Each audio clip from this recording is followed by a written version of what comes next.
तो finally a video on how to improve physics. अगर तुम्हें फ़िज़िक्स सबसे ज़्यादा टफ लगती है, तुम्हारे क्वेश्चंस नहीं बनते, तुमको कौन सी डीपीपी सॉल्व करनी चाहिए, नोट्स किस तरीके से रिवाइज या पढ़नी चाहिए, तो ये वीडियो तुम्हारे लिए स्किप मत करना। और इस वीडियो में मैं एक बात बहुत ज़्यादा सीरियसली बोलने जा रहा हूँ कि यूट्यूब पे बहुत ज़्यादा बड़ी मिथ वाली वीडियोस बहुत ज़्यादा फैल रखी हैं कि फ़िज़िक्स में ये करना चाहिए, ये नहीं करना चाहिए, अगर तुमने ये किया तो तुम्हारे फ़िज़िक्स में नंबर कभी नहीं बढ़ सकते। और जब 11th वगैरह में था तो मैं भी ऐसे वीडियोस देखता था बहुत ज़्यादा और इन्फ्लुएंस होता था, और मैं सोचता था कि नहीं, अगर ये करूँगा तो गलत है। बिल्कुल नहीं, लास्ट तक आते आते मुझे पता चला कि ऐसा भी तुम कर सकते हो, इससे भी मार्क्स बढ़ते हैं। और बहुत लोग उसी चीज़ को कॉपी कर करके वही वीडियो में बोल देते हैं, जिसकी वजह से उस टाइप के वीडियोस की इतनी ज़्यादा क्वांटिटी है कि वो बात सच हो जाती है, वो मिथ भी सच हो जाता है। तो उन सारे मिथ को मैं आज ब्रेक डाउन करूँगा। कुछ लोग पूछेंगे कि भैया आप ऐसा कैसे कह सकते हैं, इतने कॉन्फिडेंस से कैसे कह सकते हैं। तो मैं तुम लोगों को अपना एक प्रूफ देता हूँ कि मेरे पिछले साल भी फिज़िक्स में 150 प्लस थे, 152 थे, और इस बार भी 150 प्लस हैं। इस बार 160 है मेरे फिज़िक्स में। और फिज़िक्स से मुझे कभी डर नहीं लगा। स्टार्टिंग में देखो, मेरे फिज़िक्स में 10 मार्क्स आए थे, और 10 मार्क्स से लेकर के फिर उसके बाद जब मैंने पढ़ना शुरू कर दिया तो मेरे फिज़िक्स बहुत ज़्यादा अच्छे से तुरंत इम्प्रूव होने लगी, और मुझे फ़िज़िक्स से तो कभी डर ही नहीं लगा। तो मैं वो सारी चीज़ें तुम्हें सिखाऊंगा कि अगर किसी बच्चे को फ़िज़िक्स में डर नहीं लगता है तो क्यों नहीं डर लगता है उसे। तो चलो फ़िज़िक्स को सिंप्लीफाई करते हैं, एंड आई प्रॉमिस कि तुम्हें इसके अलावा और किसी वीडियो की ज़रूरत आगे नहीं पड़ने वाली है। मैं वो सारी चीज़ें तुम्हें सिखा दूंगा जो तुम्हें एक फ़िज़िक्स में अच्छा कॉन्सेप्ट और अच्छा माइंड सेटअप रखने के बहुत ज़्यादा हेल्प करेगी। देखो, टॉपिक्स के बारे में बात करूँ कि मैं क्या क्या टॉपिक्स में इस वीडियो में बात करूँगा। तो सबसे पहले सीक्वेंस क्या रखना चाहिए कि फ़िज़िक्स को किस तरीके पढ़ना चाहिए, पहले क्या पढ़ना चाहिए, नोट्स वगैरह, फिर किस तरीके डीपीपीस करनी चाहिए, फिर उसके बाद क्वेश्चन प्रैक्टिस कहाँ से करनी चाहिए, किस तरीके का एक पर्टिकुलर सोर्स होना चाहिए, वैरायटीज़ कैसी होनी चाहिए क्वेश्चंस की। तो सोर्सेज में बुक्स वगैरह भी मैं बता दूंगा, डीपीपीस और मॉड्यूल्स, मतलब इनमें से किस चीज़ को ज़्यादा प्रेफरेंस रखनी चाहिए। और बाकी नोट्स मेकिंग, देखो नोट्स मेकिंग और नोट में कुछ चीज़ें हाईलाइट भी करनी होती है ताकि नोट्स को फास्ट रिवीजन। और रिवीजन भी मैं कुछ काफ़ी बच्चे पूछ रहे थे कि भैया रिवीजन नहीं हो पा रहा है फिज़िक्स का, तो उसे कैसे करा जाए, तो उस पर भी मैं बात करूँगा। और क्वेश्चन सॉल्विंग प्रॉब्लम, ये तो बहुत ज़्यादा डाउट आ रहे हैं मेरे से, बहुत ज़्यादा लोग पूछ रहे हैं कि भैया क्वेश्चन नहीं बन रहा है, सब चीज़ हो जा रहा है, थ्योरी वगैरह हो जा रही है, बहुत ज़्यादा कॉमन डाउट है कि क्वेश्चन नहीं बन रहे हैं। तो इस पे बहुत ज़्यादा एक मिथ फैल रखी है यूट्यूब पे, उसे मैं ख़त्म ज़रूर करूँगा। और बाकी यार, मैं कुछ नए कॉन्सेप्ट सोच रहा था अपने वीडियोस के लिए कि मैं अब से जो भी वीडियो बनाऊँगा उसके लास्ट में कुछ कमेंट्स अपने प्रीवियस वीडियो से उठा करके उनके आंसर्स करूँगा, क्योंकि कुछ कमेंट्स ऐसे होते हैं जिनको मैं अगर बोल करके बताऊँगा तो ज़्यादा अच्छे से डिलीवर हो पाएंगे। तो एट लीस्ट 10 कमेंट्स तो रहेंगे, उससे ज़्यादा कुछ भी हो सकते हैं। तो सब्सक्राइब करके रख लो, और बाकी जितने भी डाउट्स हैं तुम लोग कमेंट्स में लिख दो। नेक्स्ट वीडियो में मुझे जो भी मतलब लगेंगे उन सबको मैं उठा लूँगा, ठीक है। फिर उसके बाद देखो, अब फर्स्ट पॉइंट पे आते हैं, सीक्वेंस पे बात करते हैं। जो हमारा फर्स्ट पॉइंट है कि सीक्वेंस क्या रखना चाहिए अगर फिज़िक्स पढ़ रहे हैं हम लोग। तो देखो, फिज़िक्स में बायोलॉजी हो गया जैसे कि, तो बायोलॉजी में एक बार टीचर या फिर नोट्स या एनसीईआरटी उन सबको इक्वल इंपॉर्टेंस देनी रहती है, लेकिन फिज़िक्स में माइंड करो कि सबसे ज़्यादा इंपॉर्टेंट प्राइम इंपॉर्टेंस टीचर की ही होती है। फिज़िक्स एक ऐसी चीज़ है जिसे तुम खुद से सीखोगे तो बहुत ज़्यादा समय लग जाएगा, बहुत ज़्यादा समय लग जाएगा। और एक अच्छा टीचर हो तो वो तुम्हारे लिए वो टाइम को बहुत ज़्यादा रिड्यूस कर सकता है। तो देखो, टीचर एक बहुत अच्छा ढूंढो, तुम्हारे लिए कोई भी वो टीचर हो सकता है, तुम्हें फील हो जाएगा कि हाँ ये टीचर मुझे बहुत अच्छे से समझ में आ रहे हैं, तो उन्हीं टीचर को फॉलो करो। सबके लिए अलग अलग भी हो सकते हैं। और पर्सनली मैं अगर मेरे से सजेशन लेना है तो मैं अपने प्रीवियस वीडियो में भी बता चुका हूँ कि मेरी फ़र्स्ट प्रायोरिटी में तो एजी सर ऑफ अनअकैडमी थे। फिर उसके बाद मतलब एमआर सर के मैं बहुत कम देखता था, लेकिन कभी कभी देख लेता था एमआर सर के। और बाकी तमन्ना मैम, एक कुछ बच्चे मेरे से पूछ रहे थे कि भैया एक बार तमन्ना मैम का वीडियोस देख करके बताइए कि कैसा है, मैं देख सकता हूँ। तो मैंने देखा है, तो उनकी क्वेश्चन सीरीज़ मुझे बहुत अच्छी लगी। वो मतलब उसमें स्पेसिफिकली क्वेश्चन सॉल्विंग सीरीज़ रखती हैं, तो उसे तुम लोग देख सकते हो अगर तुम्हारी क्वेश्चन प्रैक्टिस करना चाहते हैं। फिर उसके बाद नोट्स तुम्हें अच्छी बनानी होती है। अभी मैं नोट्स का एक पॉइंट और आगे बताऊंगा कि नोट्स में क्या क्या चीज़ें इंक्लूड करनी होती है, ठीक है। फिर उसके बाद नोट्स बन जाए तो हर दिन पहले तो फिज़िक्स का थोड़ा थोड़ा रिवीजन करते रहना है, और फाइनली जब कंप्लीट हो जाए तो एक दिन बैठ करके उसका फुल रिवीजन अच्छे से करना है। क्वेश्चन प्रैक्टिस तो जैसे तुम लोग डीपीपी मिलती रहती है, जितना भी टॉपिक पढ़ा दी उसके सर क्वेश्चंस भी देते हैं, और तुम लोग खुद से भी जितना पढ़ लियो तो उसके भी क्वेश्चंस तुम लोग लगा सकते हो। और फिर जब चैप्टर इस तरीके कंप्लीट हो जाए विद क्वेश्चन, ठीक है, विद क्वेश्चन अगर कंप्लीट जब हो जाए तो उसके बाद शॉर्ट नोट्स। तो सेकेंड पॉइंट पे आते हैं क्वेश्चन प्रैक्टिस। क्वेश्चन प्रैक्टिस के लिए सोर्स बहुत ज़्यादा इंपॉर्टेंट होता है। देखो सोर्स में ये बात होती है ना कि तुम्हारे पास एक ऐसा सोर्स होना चाहिए जहाँ पर वेराइटीज़ अवेलेबल हो। अगर तुम एक तरीके के क्वेश्चन कोई नॉर्मल सोर्स ढूंढ लोगे तो उसमें बहुत ज़्यादा अच्छे वेराइटीज़ नहीं मिल पाएंगे। तो मैं मॉड्यूल्स को सबसे ज़्यादा प्रायोरिटीज़ पे रखता हूँ, और फिर मॉड्यूल्स में भी ये मैं प्रायोरिटी वाइज लिख रखा हूँ कि एलन को सबसे ज़्यादा मैं प्रायोरिटी देता हूँ, फिर आकाश, और फिर जो लोग अगर मेरा प्रीवियस वीडियो देखे हैं तो ईएलपी के बारे में मैंने बता रखा है। ईएलपी एक अनअकैडमी में डीपीपी मिलती है और वो बहुत अच्छी है। मैं अपनी लाइब्रेरी में बहुत ज़्यादा उसको सॉल्व करता था। मेरे दोस्त लोग थे अनअकैडमी में पढ़ते थे कोटा सेंटर में, तो उन लोगों को ईएलपी वो लोग देते थे, तो वो बहुत अच्छे उसमें क्वेश्चंस थे। मतलब एलन के जो भी टॉप क्लास के क्वेश्चंस रहते तो वो सारे उसमें रहते थे। तो तुम्हें अगर ये मिल जाए ना तो तुम लोग पक्का सॉल्व कर सकते हो, बहुत अच्छी चीज़ है। और फिर उसके बाद पीडब्ल्यू, कुछ लोग कह रहे थे कि भैया हम मॉड्यूल्स नहीं अफोर्ड कर सकते हैं, तो उनके लिए मैं कुछ बुक्स बता रहा हूँ। बाकी मैं यही कहूँगा कि अगर तुम्हें सेकेंड हैंड, थर्ड हैंड, सस्ते में कहीं भी मिले, किसी भी दोस्त के मिले, तो तुम लोग ले लो मॉड्यूल्स ही। और बाकी देखो बुक्स भी कुछ अच्छी हैं जो मैंने देखी थी और कुछ को सॉल्व भी किया था। जैसे कि पर्सनली फर्स्ट प्रायोरिटी पे मैं सिंगेज नीट को रखूँगा, उसमें फ़िज़िक्स के बहुत अच्छे क्वेश्चन। और MTG टॉपिक वाइज फिर उसके बाद ले सकते हो, वो भी बहुत अच्छी है क्योंकि MTG का लेवल काफ़ी ज़्यादा इम्प्रूवमेंट में हो रहा है। और DC पांडे तो बहुत ज़्यादा फेमस बुक है, उसमें भी अच्छे लेवल के क्वेश्चंस हैं, तो DC पांडे ज़रूर लगा सकते हो। तो फाइनली मैं एक मिथ के बारे में बात करूँगा जो यूट्यूब पे बहुत ज़्यादा फैल रखी है HC वर्मा बुक को रिलेटेड, कि HC वर्मा बुक पढ़ लो तो ये हो जाएगा, फिज़िक्स में उसके बिना नंबर ही नहीं आते। और इसी तरीके के वीडियोस देख करके बाकी लोग भी वही बात को अपने वीडियोस में बार बार बोल रहे हैं, जिसकी वजह से ये बात इतनी ज़्यादा सच लगने लगती है, इतने ज़्यादा लोग बोलने लगते हैं। और यही चीज़ को मैं आज ब्रेक डाउन करना चाहता हूँ कि बहुत लोग कहते हैं कि HC वर्मा बुक पढ़नी ही चाहिए। मैं कह रहा हूँ कि HC वर्मा बुक अगर तुम्हारे 650 प्लस नहीं आ रहे हैं तो बिल्कुल टच मत करना। पर्सनली मैं बताऊँ तो मेरे 650 प्लस जब आने लगे थे, 170, 160, 150 प्लस कंटिन्यूसली फिज़िक्स में आने लगे थे, तब भी मैं उसे टच करना तो प्रेफर ही नहीं करता था। फिज़िक्स के HC वर्मा के एक चैप्टर को समझने में मिनिमम टू मिनिमम 3 आवर्स लगेंगे ही लगेंगे, कोई भी चैप्टर उठा लो। और एक नॉर्मल पर्सन के लिए, क्योंकि उसमें इतनी ज़्यादा कॉम्प्लेक्स लैंग्वेज लिख रखी है, उसे एक नॉर्मल एवरेज स्टूडेंट पढ़ेगा तो 5 घंटा तो मिनिमम लग जाएगा। 5 घंटे में तुम बायोलॉजी के 3 से 4 चैप्टर रिवाइज़ करना प्रेफर करोगे, केमिस्ट्री के 1-2 चैप्टर नोट से पूरा रिवाइज़ करना प्रेफर करोगे, लेकिन रैंडम लैंग्वेज, इतनी कॉम्प्लेक्स लैंग्वेज, उन सबको पढ़ना पसंद करोगे एक चैप्टर के लिए। ये अगर पढ़ने लगे तो तुम्हारा टाइम तो गया, तुम्हारे प्रिपरेशन में इतना कम समय रहता है, अभी भी कितना कम समय बचा है, तुम HC वर्मा लेकर के बैठ जाओगे, अपनी केमिस्ट्री और बायोलॉजी का समय पूरा। इसलिए मैं यही प्रेफर करूँगा कि फ़िज़िक्स की NCERT पढ़ लो, भले ही थोड़ा टाइम निकाल के, वो तुम्हें आराम से समझ में आ जाएगी क्योंकि टीचर वो तुम लोगों को समझाते हैं कोचिंग में। लेकिन HC वर्मा मत पढ़ो ऐसे, मतलब मैं सीधा कह रहा हूँ कि भेड़ चाल वीडियोस बहुत ज़्यादा हैं यूट्यूब पे। और जब मैंने यूट्यूब अपना स्टार्ट किया था तो मुझे पता था, एग्जैक्टली ये पता था कि ये सारी चीज़ें मैंने भी देखी थी, फेस करी थी, तो मैंने ये तो प्रॉमिस किया था कि ये सारी मिथ को मैं अपनी तरफ से तो ख़त्म करने की पूरी कोशिश करूँगा। बहुत ज़्यादा फ्लावरी बातों पे मत जाओ, थोड़ा प्रैक्टिकल रहो।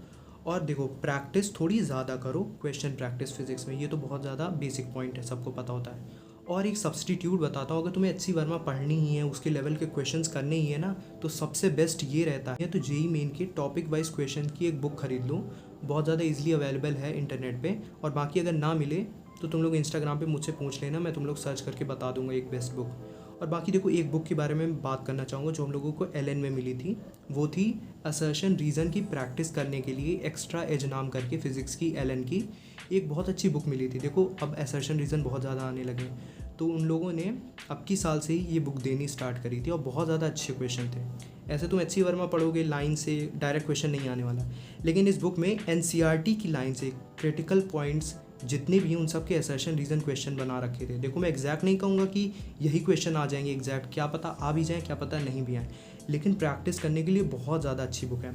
और ये बुक तुम लोगों को टेलीग्राम पे तो बहुत ईजिली मिल जाएगी, अगर फिर भी ना मिले तो तुम लोग मुझको इंस्टाग्राम पे DM कर देना, मैं तुम लोगों को PDF का लिंक भेज दूँगा डायरेक्ट। और देखो यही बात ध्यान रखना, अभी तक जितना भी मैंने समझाया कि हर एक सब्जेक्ट में बैलेंस होना चाहिए, अनबैलेंस कुछ भी नहीं होना चाहिए कि फ़िज़िक्स इतनी ज़्यादा पढ़ ली कि केमिस्ट्री बहुत ज़्यादा गिर गई, बायोलॉजी बहुत ज़्यादा गिर गई, तो ये चीज़ मत करना। और देखो अब नोट मेकिंग की बात करूँगा, नोट्स जो भी तुम लोग बनाते हो किस तरीके एक परफेक्ट वे होना चाहिए नोट्स बनाने का फिज़िक्स में। तो देखो सबसे ज़्यादा प्राइम इंपॉर्टेंस होनी चाहिए नोट्स की ही, क्योंकि फाइनली तुम नोट्स अगर अच्छी बनाओगे ना तो टीचर जो चीज़ तुम लोग पढ़ाएं वो हमेशा याद भी रहेगा। तो अब से तुम लोग एक पॉइंट ज़रूर स्टार्ट कर दो इंक्लूड करना अपनी नोट्स में, कि डेरिवेशन लिखना स्टार्ट कर दो। अब यहाँ मैं एक सेकंड मिथ की और बात करूँगा कि डेरिवेशन तो नीट के लिए करने ही नहीं होते, डेरिवेशन छोड़ सकते हो। इन डेरिवेशन जिन लोगों को बहुत ज़्यादा फिजिक्स में वीकनेस फील होती है, तो तुम लोग डेरिवेशन करना शुरू करो, तुम्हें फ़ायदा ज़रूर मिलेगा। देखो डेरिवेशन करने से होता क्या है, कुछ बेसिक कॉन्सेप्ट्स डेरिवेशन में लगते हैं, वो वही चीज़ बार बार रिपीट भी होती है हर डेरिवेशन में। तुम एक बार अगर सीख लोगे ना तो हर क्वेश्चन के लिए अप्लाई कर सकते हो।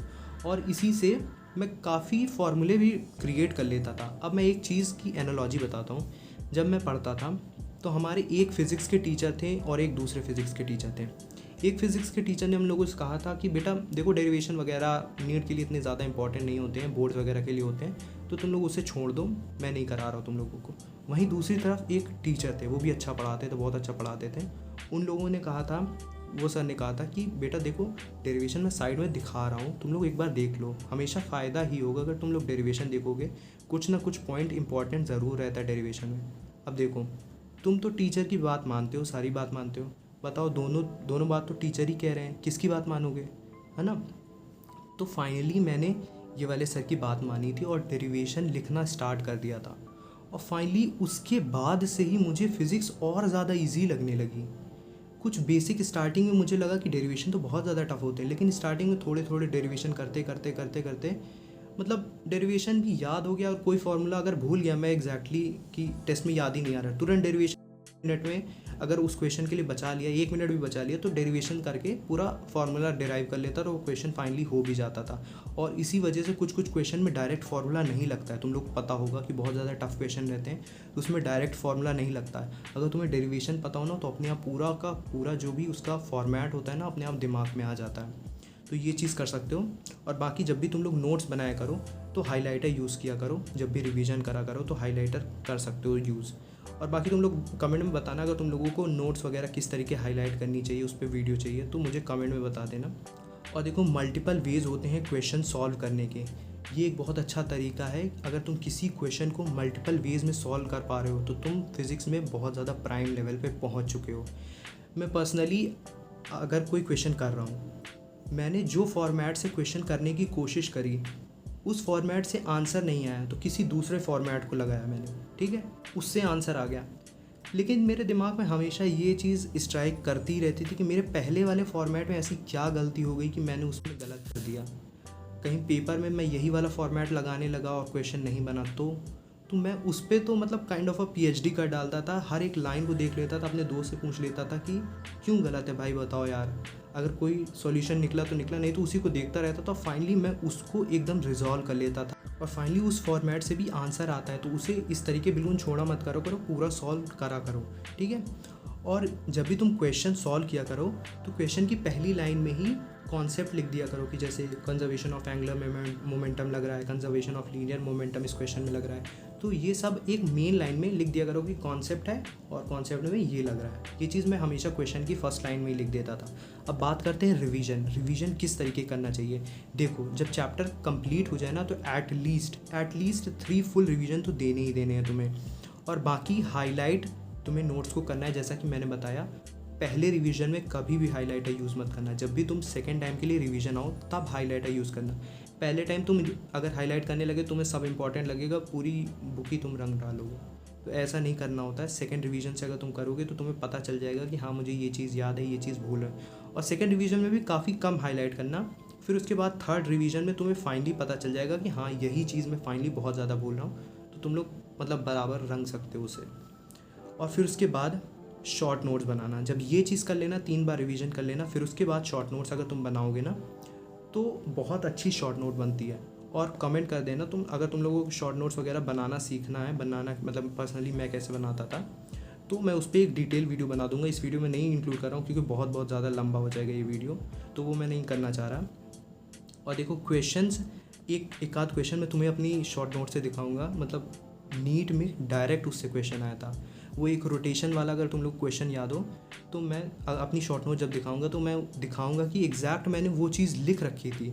और मोस्टली मुझे याद है सारे के सारे क्वेश्चन जितने भी अभी फिज़िक्स में आए थे वो शॉर्ट नोट्स में मेरे थे। और बाकी देखो लास्ट तक आते आते पूरी तरीके से शॉर्ट नोट्स पे शिफ्ट हो जाओगे तो बहुत ज़्यादा बेटर होगा। अब देखो क्वेश्चन कैसे अटैम्प्ट करेगा, तुम लोग कोई भी प्रॉब्लम आ रही है तो देखो डिटेल्ड सॉल्यूशन देख लिया करो। यहाँ पे मैं एक और मिथ के बारे में बात करूँगा जो बहुत ज़्यादा फैल रखी है कि फिज़िक्स का क्वेश्चन करते समय सॉल्यूशन बिल्कुल नहीं देखना चाहिए। अगर सॉल्यूशन देख लोगे तो वो क्वेश्चन ख़राब हो जाता है, ये हो जाता है, वो हो जाता है। एक बात समझो, अगर तुम्हें उस चीज़ का कॉन्सेप्ट नहीं आता है, तुम बहुत ज़्यादा बिगनर लेवल पे हो, तो ये थोड़ा कर सकते हो कि 1 घंटे तक सिर्फ 3 ही क्वेश्चन लेकर के बैठे रहो। ये देखो समझदारी वाली बात नहीं होती है। तुम्हें बेसिक लेवल पे कहीं दिक्कत है, कभी कभी सॉल्यूशन देख करके भी कुछ चीज़ें सीखी जा सकती हैं। तुम तुरंत दौड़ना नहीं शुरू कर देते हो, पहले चलना सीखते हो किसी की मदद से। तो किसी चीज़ की मदद से सॉल्यूशन देख करके पहले तुम थोड़ा चलना सीखो उस पर, फिर उसके बाद आराम से दौड़ सकते हो, ठीक है। तो ये एनालॉजी हमेशा याद रखना। इन सारी मिथ के ऊपर डायरेक्ट बिलीव मत करना। पर्सनली मैंने भी स्टार्टिंग में फिज़िक्स में ये चीज़ और अब की बार भी पूरी तरीके से करता था। बहुत ज़्यादा हो गया 5 मिनट 10 मिनट नहीं बन रहा है क्वेश्चन, 2-3 बार ट्राई के बाद तो मैं डायरेक्ट सॉल्यूशन देख लेता था और उससे सीखता था। सॉल्यूशन में भले ही पीएचडी की तरीके से एकदम अच्छे से कि हाँ कहाँ क्या गलती हो रही वो सब देखता था, लेकिन सॉल्यूशन देख लिया करो। इतना ज़्यादा स्ट्रेस मत लिया करो कि जो भी तुम्हारा सॉल्यूशन देखने के बाद कॉन्सेप्ट वगैरह में दिक्कत थी उसे क्वेश्चन के साइड में छोटा सा लिख लिया करो कि हमेशा याद रहे। अब थर्ड पॉइंट पे ये है कि अगर तुमसे कोई क्वेश्चन जैसे कि तुम्हारे पेपर में आ गया, वो क्वेश्चन बन ही नहीं रहा है तो तुम क्या करोगे। तो बेसिकली मैं ये करता था, वो क्वेश्चन इजी ही होता है लेकिन तुम्हें कुछ चीज़ें क्लिक नहीं होती। जैसे कि मान लो एक क्वेश्चन है कि ग्रेविटेशन पोटेंशियल के बारे में पूछा है, तुम्हें एग्जैक्ट पता नहीं चल रहा है कि ग्रेविटेशन पोटेंशियल के बारे में पूछा है कि ग्रेविटेशन पोटेंशियल एनर्जी। तुम क्या करो, उससे रिलेटेड जितने भी फॉर्मूले हैं, तुम्हें ये तो पता चल गया कि ग्रेविटेशन चैप्टर का है और ग्रेविटेशन पोटेंशियल वर्ड आ गया तो मतलब पोटेंशियल या फिर पोटेंशियल एनर्जी, इन दोनों में से कोई हो सकता है। तो साइड में दोनों के फॉर्मूले लिख लो और बाकी क्वेश्चन में क्या क्या दिया है यूनिट देखा करो। यूनिट से भी तुम्हें थोड़ा अंदाज़ा लगेगा और बाकी उससे इन्फॉर्मेशन एक्सट्रैक्ट करो और फॉर्मूले में थोड़ा थोड़ा पुट करके देखो। किसी ना किसी फॉर्मूले में अगर वो क्वेश्चन ईजी होगा तो तुरंत वो सॉल्व हो जाएगा। हमेशा ये नहीं कि सॉल्व ही हो जाएगा, लेकिन अच्छी प्रोबेबिलिटी बन जाती है ऐसा करने से कि क्वेश्चन सॉल्व ज़रूर हो जाएगा, ठीक है। और बाकी देखो क्वेश्चन सॉल्विंग सीरीज़ देखो, जैसा कि अभी मैंने बताया था कि एक मैम का, तमन्ना मैम का, कि क्वेश्चन सॉल्विंग सीरीज़ भी वो कराती हैं और बाकी टीचर्स भी कराते हैं। जिनका भी तुम लोग देखना चाहो तो कर सकते हो अगर तुम लोगों को क्वेश्चंस नहीं बनते हैं। और बाकी यार देखो, मुझे काफ़ी लोगों ने पर्सनली इंस्टाग्राम पे मैसेज किया था कि भैया personal level of mentorship start करिए, क्योंकि उनके पास लिटरली कोई भी नहीं है इस नीट जर्नी में हेल्प करने वाला कि क्या चीज़ कैसे पढ़नी चाहिए। तो मैं सिर्फ उन्हीं लोगों के लिए स्टार्ट कर रहा हूँ। बाकी ऐसा नहीं कह रहा हूँ कि तुम लोगों को एनरोल करना ही है, और जो भी नीडेड वंस, मैं यही चाहता हूँ कि नीडेड वंस जिनको एक्चुअली में हेल्प चाहिए वो लोग इसमें एनरोल करें। बाकी मैं तुम लोगों को शेड्यूल्स वगैरह में जो भी दिक्कत आ रही है बनाने में, और टेस्ट वगैरह में जो भी दिक्कत आ रही है, टेस्ट वगैरह में एनालाइज़ करूँगा मैं तुम लोगों की परफॉर्मेंस, और उसके अकॉर्डिंग में तुम लोगों को मैं कुछ चीज़ें सजेस्ट करूँगा। और यार मेरी भी पर्सनली MBBS से स्टार्ट होने वाली है, तो मैं भी यही चाहता हूँ कि नीडेड, जिनको सच में नीड है, सिलेक्टिव पर्सनस ही आएँ। और बाकी डेकोरम और डिसिप्लिन मेंटेन करने के लिए मैंने पेड मेंबरशिप स्टार्ट करी एक मिनिमम मंथली लेवल पे, और तुम लोगों को जब भी मन करे तुम लोग लीव कर सकते हो। और जिन लोगों को भी इंटरेस्ट है कि हाँ मुझे गाइडेंस चाहिए पर्सनल लेवल पे आपकी, तो वो लोग मुझे इंस्टाग्राम पे, ये मेरा इंस्टाग्राम है, और बाकी ईमेल पे, ये मेरा ईमेल है, तो तुम लोग इस पर मुझे DM कर दो, मैं तुम लोगों को डिटेल्स वगैरह सारी भेज दूँगा। बाकी डिस्क्रिप्शन में भी मैं ये हैंडल्स डाल दूँगा इंस्टाग्राम और ईमेल का, तो तुम लोग वहाँ से मेरे को डायरेक्टली DM कर दो, मैं तुम लोगों को सारी डिटेल्स भेज दूँगा। फाइनली डिटेल भेजने के बाद एक स्क्रीनशॉट भेज देना, मैं तुम लोगों को अपना पर्सनल टेलीग्राम, वो जितनी भी दिक्कत है तुम लोग मुझसे पूछ सकते हो वहाँ पे। और बाकी यार इसी तरीके कुछ मिथ को ख़त्म करने के लिए आगे भी और कुछ इन्फॉर्मेटिव वीडियोस मेरे से देखने के लिए तुम लोग सब्सक्राइब कर सकते हो।